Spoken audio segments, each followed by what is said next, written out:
standing at the border in Batugade in front of the wash facilities that UNICEF has helped establish. This is one of the 10 wash facilities across the border which we have worked on together with the Ministry of Health as well as the Customs and Immigration. These 10 facilities, 2 of them cover the entry points. Batugade, where I'm standing, is the point which is used the most in terms of number of people crossing the border. Earlier there were no wash facilities at the border. Now with the support of Australia and Japan, we established these wash facilities. These wash facilities are disability friendly and they're child friendly as well.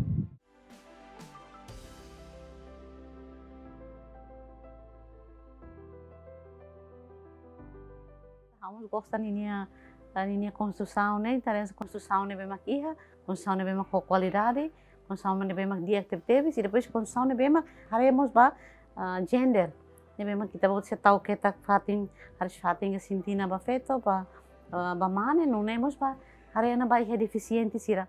This is the first time wash facilities at the border have access to people with disabilities. As you can see,